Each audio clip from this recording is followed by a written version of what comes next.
The audit wasn't some random paperwork thing. Charlie ordered it 2 weeks before he died. Full forensic sweep. Every account, every shell company, every foreign contract.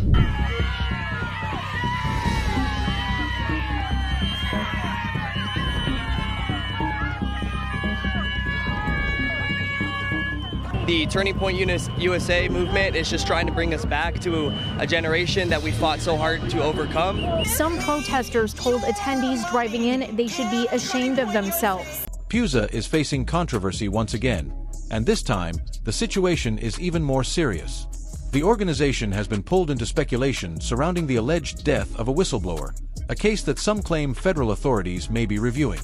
What's raising eyebrows is the timing. According to circulating reports, the incident allegedly occurred shortly after the whistleblower publicly accused Erica Kirk of operating a scam connected to TPUSA donor funds and merchandise sales. While the FBI has not confirmed any official investigation, the rumors alone have ignited a firestorm online. Calls for boycotts are growing louder, with critics urging supporters to distance themselves from anything tied to Erica or TPUSA. Protests have reportedly erupted at TPUSA events, and some former supporters are even destroying merchandise and demanding refunds for past donations. But the controversy doesn't end there. In the final weeks of Charlie's life, sources claim he had grown deeply concerned about potential financial misconduct within TPUSA. Allegedly troubled by internal issues, he is said to have ordered a full audit of the organization's books. However, he passed away before those results were ever made public. Adding fuel to the outrage, an audio clip of Erica laughing and celebrating merchandise sales just days after Charlie's death has gone viral. As public scrutiny intensifies, pressure continues to mount around the unanswered questions surrounding both the audit and the whistleblower allegations. Apparently, Aubrey Latish is going to expose TPUSA and why they're firing people or something like that. It's just a bad time to be TPUSA. TPUSA is facing controversy once again, and this time, the situation is even more serious. The organization has been pulled into speculation surrounding the alleged death of a whistleblower, a case that some claim federal authorities may be reviewing. What's raising eyebrows is the timing. According to circulating reports, the incident allegedly occurred shortly after the whistleblower publicly accused Erica Kirk of operating a scam connected to TPUSA donor funds and merchandise sales.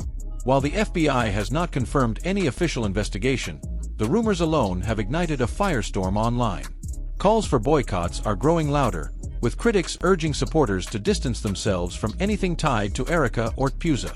Protests have reportedly erupted at TPUSA events, and some former supporters are even destroying merchandise and demanding refunds for past donations.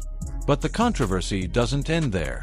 In the final weeks of Charlie's life, sources claim he had grown deeply concerned about potential financial misconduct within TPUSA. Allegedly troubled by internal issues, he is said to have ordered a full audit of the organization's books. However, he passed away before those results were ever made public.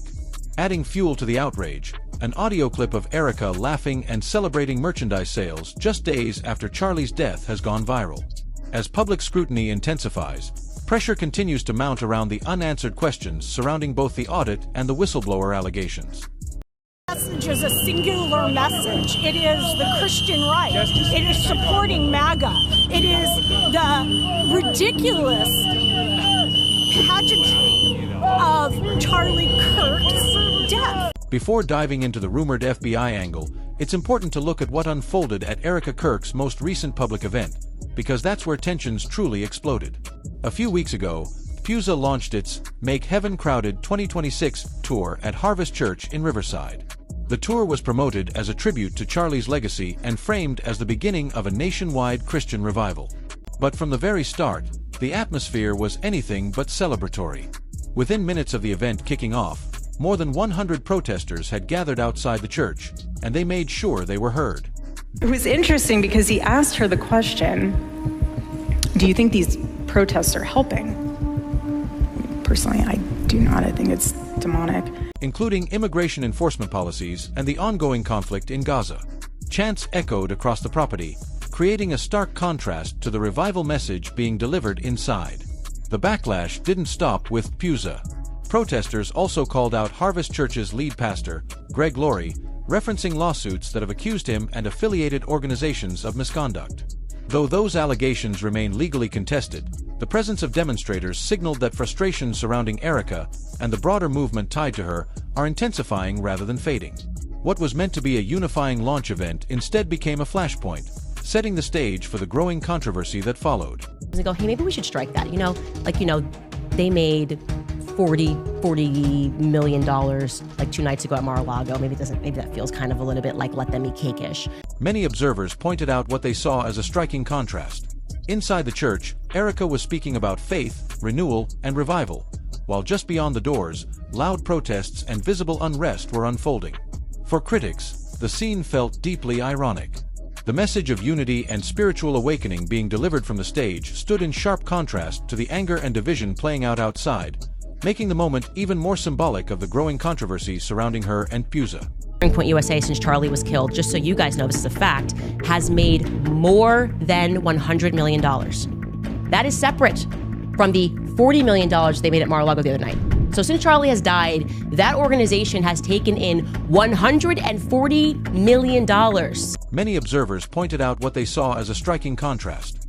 Inside the church, Erika was speaking about faith, renewal, and revival, while just beyond the doors, loud protests and visible unrest were unfolding. For critics, the scene felt deeply ironic. The message of unity and spiritual awakening being delivered from the stage stood in sharp contrast to the anger and division playing out outside, making the moment even more symbolic of the growing controversy surrounding her and TPUSA. I will repeat for clarity.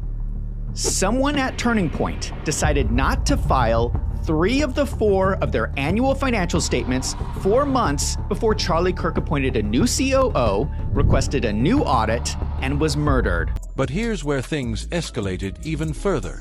Rather than stepping in to de-escalate the tension or acknowledge the concerns being raised outside, Erika appeared largely unfazed by the backlash. When she eventually addressed the protests, her response only intensified the controversy. Referring to the anti-ICE demonstrations, she reportedly described them as demonic, a word choice that immediately sparked another wave of criticism online. For supporters, the comment reflected her firm stance on the issue. For critics, however, it reinforced the perception that she was dismissing legitimate concerns instead of engaging with them, deepening the divide that was already on full display that night. I think we're at like over 200,000 for merch sales. Don't quote me on that because I think it just keeps like bumping up like crazy. Once word spread about how Erika had characterized the protesters, the backlash intensified dramatically. What had started as frustration quickly turned into outrage. Many critics felt her response wasn't just dismissive, it was insulting.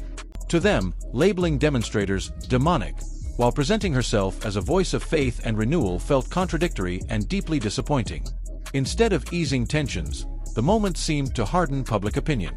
The perception among critics was that someone who publicly promotes hope, compassion, and spiritual revival should respond differently when faced with calls for accountability. From that point on, the controversy only continued to escalate. That's when Candace Owens entered the conversation. Shortly after the clip of Erika's comments went viral, an older segment from Candace's podcast began circulating online.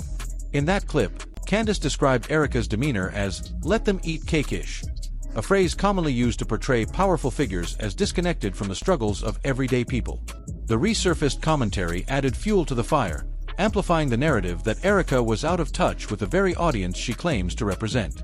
And people didn't hold back when they dragged her for it. This one comment captured it best. The thing that hit me was her lack of grieving and insatiable need to be front and center on screen. She comes off as very strange. She only wants fame and attention. Critics say Erika's conduct at the church only reinforced the perception that she was disconnected from the concerns being raised.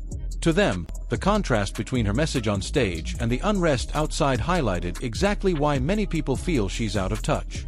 But that wasn't the most explosive part of the resurfaced podcast clip. In the same episode, Candace was responding directly to a prior interview in which Erika had accused her of profiting off Charlie's death through her media platform. Candace pushed back strongly. She argued that her coverage was about uncovering the truth surrounding Charlie's passing, not monetizing the tragedy. She questioned why Erika didn't appear equally focused on demanding transparency and answers. Candace also criticized what she saw as misplaced outrage. She suggested it was inconsistent to call out independent creators for earning relatively modest amounts from discussing the situation, while TPUSA itself was reportedly generating significant revenue through merchandise sales and high-profile gala events connected to Charlie's legacy. That exchange deepened the public rift between the two figures and added another layer to an already intensifying controversy. Sorry, I read that. Corey Henry wrote, Candace, I love you. This is The Truman Show. That's why Andrew said, Candace, it was supposed to be you. That was a part, I think, of a very well-planned effort to psychologically traumatize me. At the time, reports were circulating that TPUSA had generated staggering revenue, allegedly tens of millions of dollars in Charlie Kirk branded merchandise sales, along with massive fundraising totals from a high-profile gala at Mar-a-Lago, where tickets were said to cost $10,000 per plate. Those figures became a major talking point online.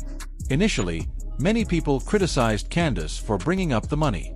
But as Erica continued pushing forward with aggressive fundraising, touring, merchandise drops, and large-scale events, some former critics began to grow quieter. Even a portion of loyal supporters started asking uncomfortable questions. How much of this mission is about faith and legacy, and how much is about profit? As those questions gained traction, attention shifted toward TPUSA's financial records. According to claims made on Candace's podcast, a private investigator reviewing the organization's finances shared what he described as troubling findings. He alleged that, in the months before his death, Charlie had ordered a full financial audit of TPUSA after becoming concerned that certain individuals within the organization might have been mishandling or skimming donations. The investigator publicly stated that he found it suspicious that Charlie passed away shortly before the audit was reportedly completed, and that the results were never released under the new leadership, now headed by Erica Kirk. He also claimed that one of TPUSA's affiliated entities had failed to file certain required tax documents properly, which he said raised additional red flags. Notably, these alleged financial concerns reportedly emerged around the same time insiders claim Erica began taking a more hands-on leadership role within the organization. It's important to emphasize that these are allegations and claims made by commentators and have not been independently confirmed by authorities.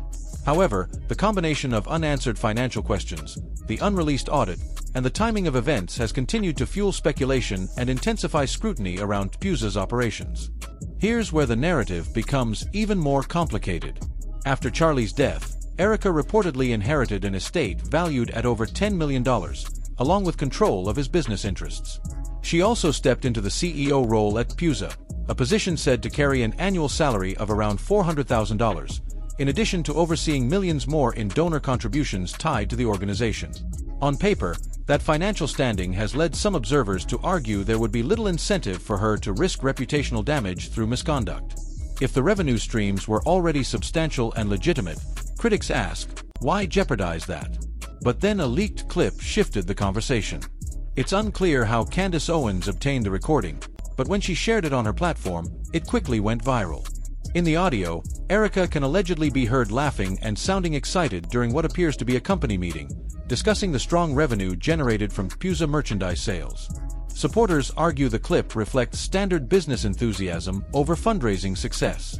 Critics, however, viewed the tone, especially given the timing after Charlie's death, as insensitive and troubling. As with much of this controversy, interpretations remain sharply divided.